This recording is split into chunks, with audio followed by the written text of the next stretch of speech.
ನಮಸ್ಕಾರ ವೀಕ್ಷಕರೇ, ನಮ್ಮ ಯೂಟ್ಯೂಬ್ ಚಾನಲ್ಗೆ ನಿಮ್ಮೆಲ್ಲರಿಗೂ ಆತ್ಮೀಯವಾದ ಸ್ವಾಗತ. ಇಂದಿನ ಪ್ರಮುಖ ವಿಷಯವೇನೆಂದರೆ, ಪಿಂಚಣಿ ಹಣ ಪಡೆದುಕೊಳ್ಳುವವರಿಗೆ ಕೆಲವು ತಿಂಗಳಿಂದ ಪಿಂಚಣಿ ಹಣ ಬರುತ್ತಿಲ್ಲ. ಸ್ಟೇಟಸ್ ಚೆಕ್ ಮಾಡಿದ ಕೊನೆ ಹೋಲ್ಡ್ ಮತ್ತು ಇನ್ಆಕ್ಟಿವ್, ಸಸ್ಪೆಂಡ್ ಅಂತ ಹೇಳಿ ತೋರಿಸ್ತಾ ಇದೆ. ಹೀಗಾಗಿ ಅವರಿಗೆ ಈ ಹಣ ಮರಳಿ ಪಡೆಯುವುದು ಹೇಗೆಂದು ಈ ವಿಡಿಯೋದಲ್ಲಿ ಸಂಪೂರ್ಣವಾದ ಮಾಹಿತಿಯನ್ನು ಕೊಡುತ್ತೇನೆ. ಹಾಗಾಗಿ ಈ ವಿಡಿಯೋವನ್ನು ಎಲ್ಲಿ ಸ್ಕಿಪ್ ಮಾಡದೆ ನೋಡಿ. ಮೊದಲು ಪಿಂಚಣಿಯ ಸ್ಥಿತಿ ಬಗ್ಗೆ ತಿಳಿದುಕೊಳ್ಳೋಣ. ವೀಕ್ಷಕರೇ, ಪಿಂಚಣಿ ಸ್ಥಿತಿ ಏನೆಂದರೆ, ಆಗಸ್ಟ್ ತಿಂಗಳದ ಮತ್ತು ಇನ್ನುಳಿದ ಬಾಕಿ ಇರುವ ಪಿಂಚಣಿ ಹಣವನ್ನು ಈಗಾಗಲೇ ಕರ್ನಾಟಕ ಸರ್ಕಾರ ಹಣ ರಿಲೀಸ್ ಮಾಡಿದೆ. ಹಂತ ಹಂತವಾಗಿ ಎಲ್ಲ ಜನರಿಗೆ ತಲುಪ್ತಾ ಇದೆ ಮತ್ತು ನಿಮಗೆ ಇನ್ನು ಕೆಲವು ದಿನಗಳಲ್ಲಿ ಬರಬಹುದು. ಇನ್ನು ಯಾರಿಗೆ ಹಣ ಬಂದಿಲ್ಲ ಅವರಿಗೆ. ಹಾಗಾಗಿ ಯಾವುದೇ ರೀತಿ ಆತಂಕವನ್ನು ಪಡಬೇಡಿ, ನಿಮಗೆ ಖಂಡಿತವಾಗಿಯೂ ಹಣ ಬರುತ್ತದೆ.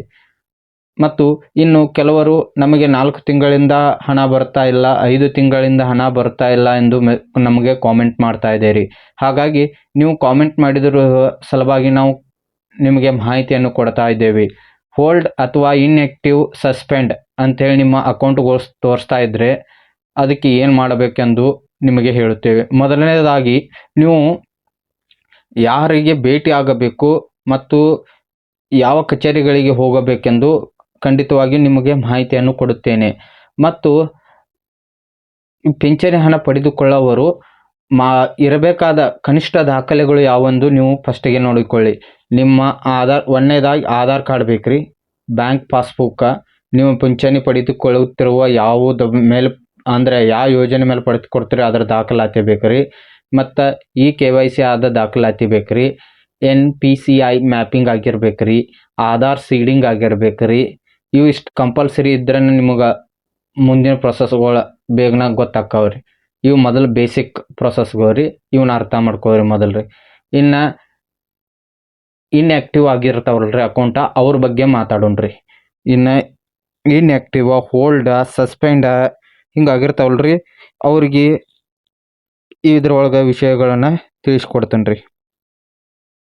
ಮೊದಲು ನೀವು ಎಲ್ಲರೂ ನಾರ್ಮಲ್ ಆಗಿ ಮೊದಲು ಮಾಡ್ಕೋಬೇಕಾಗಿದ್ದು NPCI ಮ್ಯಾಪಿಂಗ್. ಸರ್ಕಾರ ಭಾಳ ಒತ್ತು ಕೊಟ್ಟೈತ್ರಿ ಅದಕ್ಕೆ ರೀ.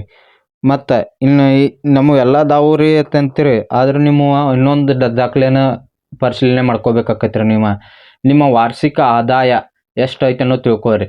ಯಾಕಂದ್ರೆ ಕರ್ನಾಟಕ ಸರ್ಕಾರ 32,000 ಒಳಗೆ ವಾರ್ಷಿಕ ಆದಾಯ ಇದ್ದವ್ರಿಗೆ ಮಾತ್ರ ಪಿಂಚಣಿ ಹಣ ಕೊಡುತ್ತದೆ. ಮತ್ತು ಇನ್ನೊಂದು ರೂಲ್ಸ್ ಏನಂದ್ರೆ, ನೀವು ಅದು ಇತ್ತಿತ್ತಲಾಗಿ ಹೊಸ ನ್ಯೂಸ್ ಕೇಳತ್ತಿದ್ದು ರೀ, ಇದೇನಂದ್ರೆ ನೀವು ರೇಷನ್ ತಗೋತಾ ಇದ್ರೆ ಅಂದ್ರೆ ಮಾತ್ರ ಪಿಂಚಣಿ ಬರ್ತಾರೆ. ನೀವು ರೇಷನ್ ಪಡೆದುಕೊಳ್ಳುತ್ತಿರೋದಿಲ್ಲ ಅಂದ್ರೆ ನಿಮಗೆ ಬರಂಗಿಲ್ಲ ರೀ. ರೇಷನ್ ಕಾರ್ಡ್ದಾಗ ನಿಮ್ಮದು KYC ಆಗಿರಬೇಕು. ಇದು ಸರ್ಕಾರ ಸ್ಪಷ್ಟನೆ ಹೇಳಿದ್ರಿ. ಇವು ಮೊದಲು ಇವು ಬೇಸಿಕ್ ರೀ. ಇವು ಬೇಸಿಕ್ ಆದ ನಂತರ ಮುಂದೆ ನೋಡೋಣ್ರಿ.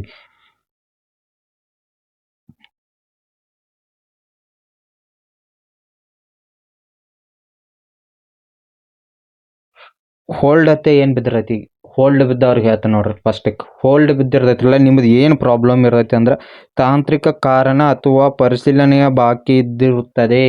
ಅಂದ್ರೆ ತಾಂತ್ರಿಕವಾಗಿ ಯಾವುದೋ ಒಂದು ದೋಷವಿರುತ್ತದೆ. ಈಗೇನು ಹೇಳಿಲ್ಲ, ಆ ಡಾಕ್ಯುಮೆಂಟ್ಸ್ ಒಳಗೆ ನಿಮ್ದು ಯಾವ್ದಾದ್ರು ಒಂದು ಪ್ರಾಬ್ಲಮ್ ಇರುತ್ತದೆ.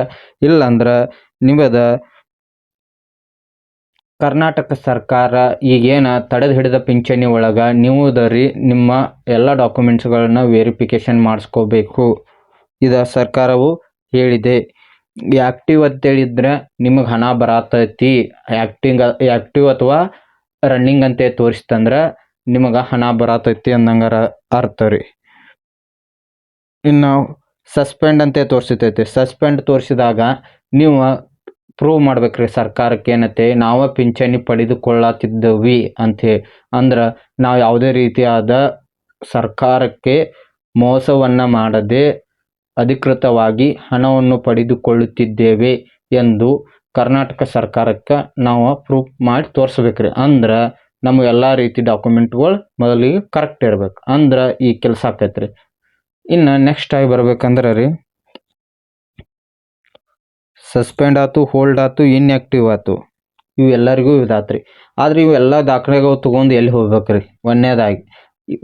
ಇವೆಲ್ಲ ದಾಖಲೆಗಳು ರೆಡಿ ಆದವು ರೀ. ಇವನ್ನೆಲ್ಲ ರೆಡಿ ಮಾಡ್ಕೊಂಡ್ರಿ ನಿಮ್ಮ ಊರಿನ ನಿಮಗೆ ಯಾರು ಸಮೀಪದಾಗಿದಾರೆ, ಗ್ರಾಮದ ಲೆಕ್ಕಾಧಿಕಾರಿ ಸಮೀಪದಾಗಿದ್ದಾರೋ ಅಥವಾ ಗ್ರಾಮ ಒಣದವ್ರ ಲೆಕ್ಕದ ಸಮೀಪದಾಗಿದ್ದಾರೋ ಅಥವಾ ವಿಲೇಜ್ ಅಕೌಂಟೆಂಟ್ ಅಂದ್ರೆ ಈ ವಿ ಎ ಅವ್ರು ಏನು ಸಮೀಪದಾಗಿದ್ದಾರೋ ನೋಡ್ಕೋಬೇಕ್ರಿ.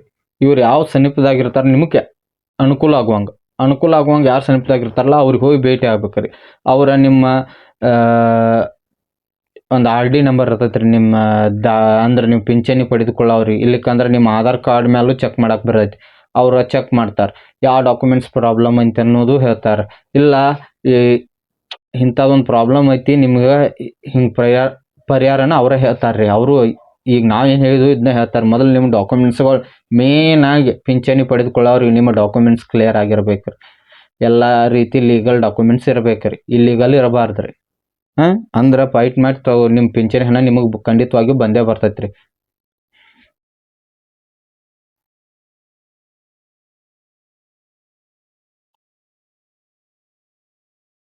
ದಾಖಲೆಯ ಸಂಪೂರ್ಣ ಪಟ್ಟಿ, ಆಧಾರ್ ಕಾರ್ಡ್ ಮತ್ತು ಬ್ಯಾಂಕ್ ಪಾಸ್ಬುಕ್, ಪಿಂಚಣಿ ಮಂಜೂರಾತಿ ಆದೇಶ ಪತ್ರ, ರೇಷನ್ ಕಾರ್ಡ್, ಇತ್ತೀಚಿನ ಭಾವಚಿತ್ರಗಳು. ನೀವು ಯಾರನ್ನು ಸಂಪರ್ಕಿಸಬೇಕು ಅಂದ್ರೆ ಯಾರಿಗೆ ಭೇಟಿ ಆಗ್ಬೇಕು? ಗ್ರಾಮ ಆಡಳಿತ ಅಧಿಕಾರಿ, ವಿಲೇಜ್ ಅಡ್ಮಿನಿಸ್ಟ್ರೇಟಿವ್ ಆಫೀಸರ್ ಇವ್ರಿಗೆ ಭೇಟಿ ಆಗ್ಬೇಕ್ರಿ. ಮತ್ತು ನೆಕ್ಸ್ಟ್ ಗ್ರಾಮೋಣದವ್ರಿಗೂ ಭೇಟಿ ಆದ್ರೆ ನಿಮಗೆ ಮಾಹಿತಿ ಕೊಡ್ತಾರೆ. ಇದೆಲ್ಲರಿ ಗ್ರಾಮೀಣ ವಿಭಾಗದಾಗ ರೀ. ಇನ್ನು ಹೋಬಳಿ ಅಥವಾ ತಾಲೂಕಾ ಪ್ಲೇಸ್ದಾಗ ಹೆಂಗಿರ್ತೈತೆ ಅಂದ್ರೆ ಹೋಬಳಿ ಅಥವಾ ತಾಲೂಕಾ ಪ್ಲೇಸ್ದಾಗ ಉಪ ತಹಸೀಲ್ದಾರ್ಗೂ ಭೇಟಿ ಆಗ್ಬೋದು ರೀ, ನಾಡಿ ಕಚೇರಿಗೇನು ಹೋಗಿ ಭೇಟಿ ಆಗ್ಬೋದು ರೀ. ನಿಮಗೆ ಸಂಪೂರ್ಣವಾದ ಮಾಹಿತಿಯನ್ನು ಕೊಡ್ತಾರೆ ರೀ. ನಿಮ್ದು ಎಲ್ಲಿ ಪ್ರಾಬ್ಲಮ್ ಆಗಿರ್ತೈತೆ ಅಲ್ಲಿ ಸಾಲ್ವ್ ಮಾಡೋ ಪವರ್ ಇರ್ತೈತೆ ರೀ ಅವ್ರಿಗೆ.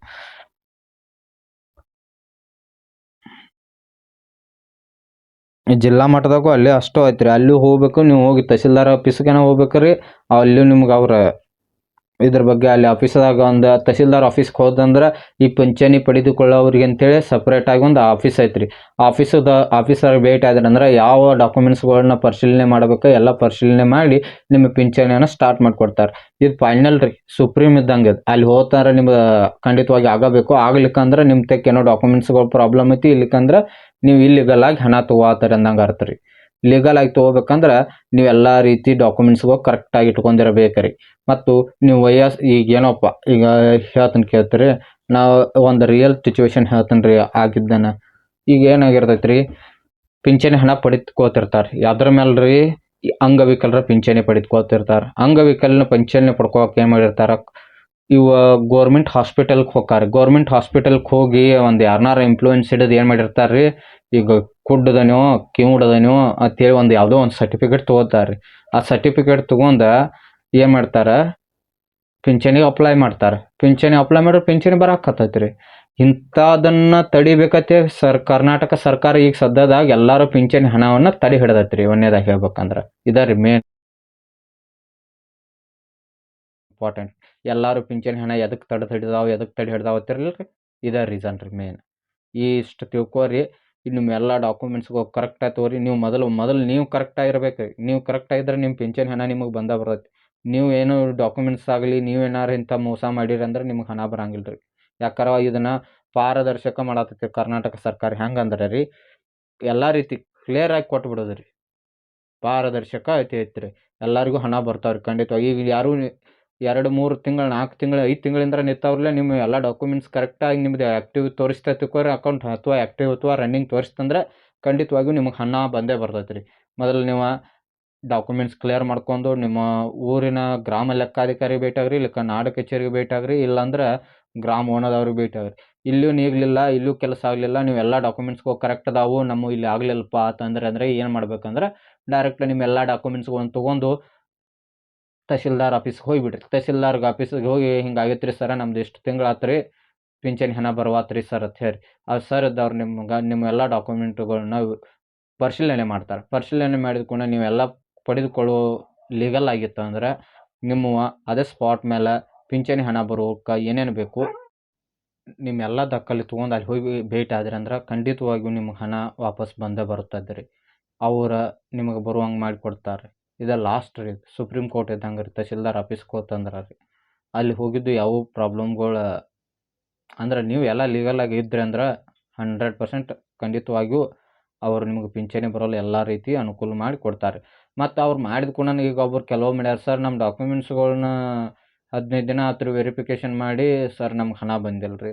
ಸರ್ 1 ತಿಂಗಳು ಆತು ರೀ ಹಣ ಬಂದಿಲ್ಲ ರೀ. ಸರ್ ಹಣ ಬರ್ತೈತೆ ರೀ, ಕೆಲವು ಟೈಮ್ಗಳು ತೊಗೋತೈತೆ ರೀ. ಈಗ ನೀವು ಡಾಕ್ಯುಮೆಂಟ್ಸ್ಗಳ್ನ ಎಲ್ಲ ವೆರಿಫಿಕೇಷನ್ ಮಾಡಿಸಿರಿ ತಿಳ್ಕೊರಿ, ಒಂದು ಥೋಡೆ ಟೈಮ್ ತೊಗೋತೈತೆ ರೀ. 1-2 ತಿಂಗಳು ಹೋಗ್ಬೋದು ರೀ, ಒಂದೊಂದು ಸಲ 1 ತಿಂಗಳು ಹೋಗ್ಬೋದು ರೀ, ಇಲ್ಲ ಆದ ಸ್ಪಾಟ್ ಮೇಲೂ ಆಗ್ಬೋದು ರೀ. ಅದ್ರ ಲೆಕ್ಕ ಹಂಗೆ ಇರತ್ತೆ ರೀ. ಈಗ ಆನ್ ದಿ ಸ್ಪಾಟ್ ಬರೋದಿಲ್ಲ ರೀ ಹಣ ಬರ್ಬೇಕಾದ್ರೆ ಟೈಮ್ ತೊಗೋತೈತೆ ರೀ. ಒಂದೊಂದು ಸಲ ಏನು ಮಾಡ್ತಾರೆ, ಅಷ್ಟು ಬಾಕಿ ಇರೋ ಹಣ ಒಮ್ಮೆನೂ ಹಾಕ್ತಾರೆ ರೀ. ಒಂದೊಂದು ಸಲ ಏನು ಮಾಡ್ತಾರೆ, ಹಂತವಾಗಿ ಅಷ್ಟು ಬಾಕಿ ಇರೋ ಹಣನ ಹಂತವಾಗಿ ಹಾಕ್ತಾರೆ. ಈಗ ತಿಂಗಳು ಮಾಡಿಸಿರತ್ತೀವಿ ಈಗ ಡಾಕ್ಯುಮೆಂಟ್ಸ್ ಮಾಡಿಸಿರಂದ್ರೆ ಎಲ್ಲ ವೆರಿಫಿಕೇಷನ್ ಮಾಡಿಸಿರಂದ್ರೆ ಬರಬೇಕಾದ್ರೆ ಟೈಮ್ ಎಷ್ಟು ದಿನ ತೊಗೋತೈತೆ ಅಂದ್ರೆ, ಈಗ ಮುಂದಿನ ಪಿಂಚಣಿ ಹಣ ಆಗಕ್ಕೂ ಬಂದರೂ ಬರ್ಬೋದು ರೀ. ಇಲ್ಲಕ್ಕೆ ನೆಕ್ಸ್ಟ್ ಪಿಂಚಣಿ ಏನಾಕತ್ರಿ ನೆಕ್ಸ್ಟ್ ತಿಂಗಳದ ಅವಾಗ ಬರತ್ತೆ ರೀ ಮತ್ತೆ. ಯಾಕಂದ್ರೆ ಪ್ರೊಸೆಸಿಂಗ್ ಟೈಮ್ ಇರತ್ತೆ ರೀ ಯಾವುದಕ್ಕೂನು. ಒಂದು ಸ್ವಲ್ಪ ಟೈಮ್ ಕೊಡ್ರಿ ಅವ್ರಿಗೆ, ಸರ್ಕಾರಕ್ಕೂ. ಈಗ ಅವರು ವೆರಿಫಿಕೇಷನ್ ಮಾಡತ್ತಿದ್ದು ಕರೆಕ್ಟ್ ಐತೆ, ಮಾಡಲಿ ಅವ್ರ ಕೆಲಸ ಅವ್ರು ಮಾಡಿರಿ. ಒಂದು ಸ್ವಲ್ಪ ನಮ್ಗೆ ಕಷ್ಟ ಆಗೈತೆ, ಮತ್ತು ಏನು ಮಾಡಕ್ಕೆ ಬರಂಗಿಲ್ಲ ರೀ ಪಿಂಚಣಿ ಪಡೆದುಕೊಳ್ಳೋರಿಗೆ. ಇಂದಿಲ್ಲದ ನಾಳೆ ನಿಮ್ಮ ಹಣ ನಿಮಗೆ ಬರ್ತೈತೆ ರೀ. ಆದ್ರೆ ಒಂದು ಸ್ವಲ್ಪ ಡಿಲೇ ಮಾಡಬಾರ್ದಿತ್ತು, ಸರ್ಕಾರ ಡಿಲೇ ಮಾಡೈತೆ ರೀ. ಈ ಫೇಕ್ ಡಾಕ್ಯುಮೆಂಟ್ಸ್ ಇಟ್ಕೊಂಡು ಮಾಡಿದವ್ರ ಸಲುವಾಗಿ ಇದು ಆಗಿದ್ದು ಪ್ರಾಬ್ಲಮ್ ರೀ. ಇಷ್ಟು ಹೇಳಿ ನಾನು ವಿಡಿಯೋನ ಮುಗಿಸ್ತೇನೆ ರೀ. ಮುಂದಿನ ವಿಡಿಯೋದಾಗ ಸಿಗೋಣ ರೀ. ಜೈ ಹಿಂದ್, ಜೈ ಕರ್ನಾಟಕ.